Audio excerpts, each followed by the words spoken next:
Hello everybody, my name is Maiyah and I am a straight white female, and I want to begin talking about how my family never dated outside of their race. My mom, my grandpa, my dad, nobody dated outside of my race until me, and I didn't think there was a problem with it until I brought my first boyfriend home. He happened to be Sri Lankan, and my mom only saw his dark skin and just made all of her judgments right away. It ruined our relationship. I'm still currently with my second boyfriend. He's Filipino, and it's been about a year and a half dating him, and I still haven't told her that we're dating because I'm so scared to lose her, because I know she'll just stop talking to me altogether. She used to tell me that if I had children with my Sri Lankan boyfriend, that they would be mixed breeds and undesirables, and no one would want to see them with me because we wouldn't look the same. A lot of hurtful things that I still remember, and it happened well over 3 years ago now. I still haven't told her about my new relationship. Class has given me courage to talk about something uncomfortable, not only in my family, but also just in my social life in general. Nobody talks about race and class and all the concepts that intersectionality deals with. When I was going through high school, the political correctness was the huge thing, and you had to be politically correct about everything you said, or someone would get offended, and nobody wanted to offend anybody. But that never got us anywhere. And now, through this class, I have realized that even more. GRI 201 was literally nothing like I was expecting. I mean, I almost ran away after the first day. I knew that this was going to be a good thing for me, because you have to stretch out of your comfort zone. Even though on the first day I was not ready to talk about race or class or anything like that, except for interracial dating, because I was familiar with that and that was normal to me. So all these things that weren't normally, I didn't normally talk about, it was hard. It was hard to discuss it.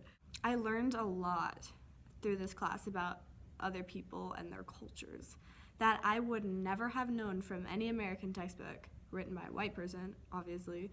And when Sam came in to talk to us about the truth behind Native Americans and how many more of them were slaughtered than in the textbooks, it really got me thinking about how I've just been subject to lies throughout grade school. So I want to go into more research about other countries' textbooks and their perspectives on America, because that was just so enlightening. I mean, as terrible as it is, I want to know the truth, because the only way to start inciting change is to acknowledge the truth. So in my historical reflection, I talked about white guilt, and I don't really understand it anymore. Before I took this class, I was also guilty of feeling guilty because I was white. And now I think it's ridiculous, because I really shouldn't feel guilty for my ancestors' decisions, because I'm not them. I should acknowledge what they've done, all the terrible things that they've done, the truth behind it, tell people about the truth so we could start making change. I mean, so many people think that Abraham Lincoln was this amazing person who freed the enslaved blacks, when in reality, he was just an incorrigible racist and anti-abolitionist. And there's probably many more cases that are similar to his that have been tweaked because a white man wrote the textbook. The best way to start reversing that is to acknowledge the bad in white culture and the ancestry of white culture and start to change it. I want to use my place in society as a white person to start building others up instead of keeping them down. That's going to be the way to start this change, because action is the greatest catalyst for change. instead of just feeling guilty and pitiful for something that you never did, you could be the start of something better. And that's what I'm going to try to do. Society was another topic that was brought up throughout the class. A pretty big theme in both of my papers as well. And the truth is that society will always be there to guide our conformity and even our individualism. It will never go away. As much as people don't want to believe it or don't want to conform to society, it's always a factor in everything that we do.